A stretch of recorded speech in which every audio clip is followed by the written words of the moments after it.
Hi there, Jim Townsend again, and I'm at, hold up my little mugshot here, Townsend.b.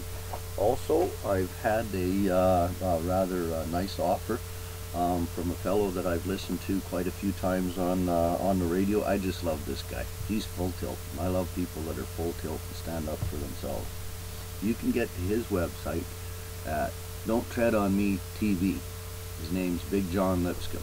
Now, Big John has a daily radio show at gcnlive.com, and it's on 4 o'clock Pacific time, my time here. Okay, and you need to tune in and listen to this dude, because he's pretty good. You know, it's all mind over matter. It's attitude. If you're laying there in fear, you're in your fear box and you can't literally can't do anything. Kind of reminds me of when I told you about when I was a kid and I had that experience with astral traveling, and the moment that I knew a moment of fear, I was back in my body. Well, that's one of the things that you need to be mind controlled and in fear, because if you're in fear, you are never going to realize your true potential as a man, as a being, as a spiritual being. You're going to be sitting there in that box and you're going to be a slave all your life and just dumped in a box, and that's the end of it. Part of that is how you see yourself. Always see yourself as a warrior. It don't matter how big you are. My wife's 5 feet tall, 97 pounds, and you don't want to get near her with a knife. I can tell you that. I've always loved martial arts, and I love all that sort of stuff. Dancing. I even took ballet while I was in university. You know, just have a good sense of balance and to never have to fear about being unarmed. Although you know, everybody wants to be armed because they feel better about it. Well, you know, I don't run around with guns and stuff like that, but one thing that I do have is I have a very nice samurai sword that my children gave me many years ago. See this little dragon and this heart? This is a dragon heart, this sword of mine.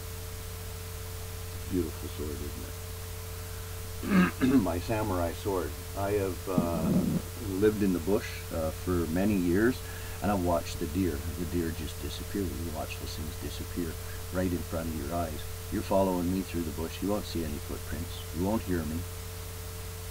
But you may. The last thought that goes through your head will be your head hitting the ground. You come up behind me in the bush. You wanna follow me? I might just pull out my knife. You think that's a knife, buddy? No, it's a knife, isn't it? Just like Leonidas. Well, I don't know if I could swing that sword for more than a few seconds without passing out with the effort, but you know what? You get me in a corner and I will. And there's another thing. Don't get sucked into getting into a box with a whole pile of your friends that you can't get out of. Be a real pain in the ass. Learn how to walk. They want to chase you through the bush, walk in all different directions and disperse, and just keep on walking, walk them in circles and bring them into a trap and ping the little buggers off. I mean, that's really what they want to do. They want to shoot fish in the barrel. So whenever they set you up to do it to you, just remember, don't fire until you see the blue of their helmets. So mind over matter, you know. When I broke my shoulders, I broke both my shoulder blades, and actually one collarbone wasn't broken, but whenever they fixed this collarbone, they stretched it all up and broke this collarbone, so now they're whipped right off. Although this shoulder's hung on a lot better because I got this metal plate that goes through there, and I got these screws that go through it. Now when they put the screw through, they got to put it way through the bone.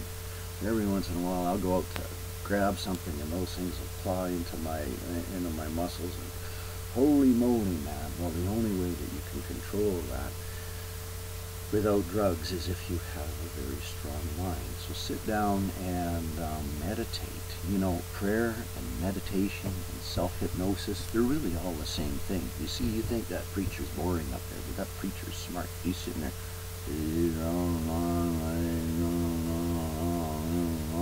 and you're sitting there, you're going down, and then he delivers his message to your subconsciousness. If you drone people's minds down and then deliver it into their subconsciousness. Another thing you'll see on TV, you'll see the same friggin' advertisement 3 times in a row, and you think, Jesus, somebody really screwed up the programming on that. But no, those guys are smart. I'm going to tell you something. What you want to remember is the rule of 21. You tell something to somebody 21 times and their subconsciousness is going to record it. And then even if it's totally in opposition to what they believe, their subconsciousness is going to start believing it, and it gives them angst. And that angst, of course, is what stops you from doing anything. And you're not sure. You're sitting there and you don't really know which way to go. You know, that's why they take so much time. Black operations, you know, they think that these guys are running around in the bush in the monkey suits with the guns, and yeah, they do that when they really have to, but for the most part, 90% of black operations are disinformation programs. That's all they do. They go into a community, and the nonsense that they start, well, we've had a long line of this, believe me, in the communities that we've gone into. We've always got the RCMP going in and starting shit. They seem to be behind it. Well, they're also behind the BC marijuana industry. And, you know, Corrections Canada is one of the largest enterprises in Canada. The largest enterprise in BC is the BC marijuana industry. It's a $25 billion a year industry. That's not only larger than the BC softwood industry, that's twice as large as all of Canada's agricultural exports to the U.S. on top of it. It's impossible for that situation to exist like that without an awful lot of cops and lawyers being involved in it. You know, judges and everybody else. But you see, there's always people that really don't know what's going on, and they're genuinely good guys. So whenever you go up against an organization and you start talking about it, evil incarnate, these guys are smart enough to take the people that really haven't got a clue what's going on and are good people trying to do a good job and put them up in your face. And you're making your comments to them, and they don't know. So they're just righteously indignant that you would refer to them in that manner. Many people do become wise to what's going on, and the good guys, they just quit at that point in time. I can't tell you how many retired RCMP officers I've met in my life who fully support and have even financially supported me with what's going on, because they told me, Jim, we've seen this from the absolute inside, but you be careful, because they'll go for you. Well, they have tried to ruin my life, and I'm to the point now that I'm just pissed. You know, like Datamore, I thought that I was going to be an exceedingly rich man, and I worked for it as well. They destroyed my life work. What I had envisaged for that it would have taken me my lifetime to build what I had, and I really wanted to pass that on to my daughter, because I see that it would probably take her lifetime to build something like if you wanted to know where it's going to, get the Foundation series and read about the computer that Harry Seldon built, because that's what I had in mind whenever I was building Datamore. But at any rate, I wanted to tell you, it's all in your mind, and it's all about how you think, you know, because it's all about commerce, and it's all about selling you stuff, you know. It's greed against love, that's all there is. Communism against capitalism. Christianity against Judaism, free people against the banks. Churches are banks. Revelation 2:9, I know thy poverty, but thou art rich. And I know the iniquity of those that say they are Jews, but are not Jews, but are the synagogues of Satan. And there's another thing, you know, the British Crown of Israel and their Jewish monarchs, they're not Sephardim, they're not Semites, they're Ashkenazis. They are Eurasians.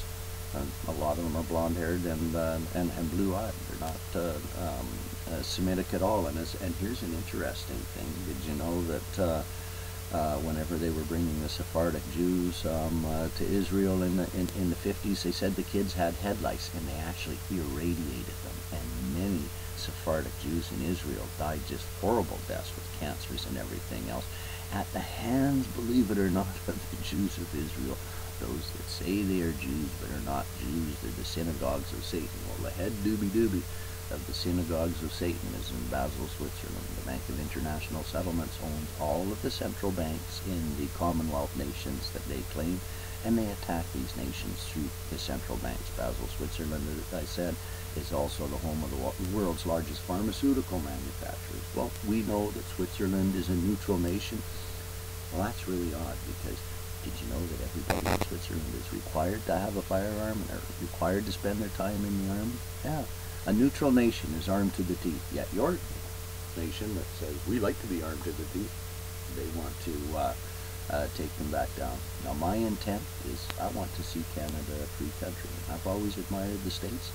I would like to see the abomination turn back into a free nation, and that's my total intent. So people, I love you. Remember, tell the truth. It's all mind over matter. Be a warrior. Peace, y'all. Love you. Take care.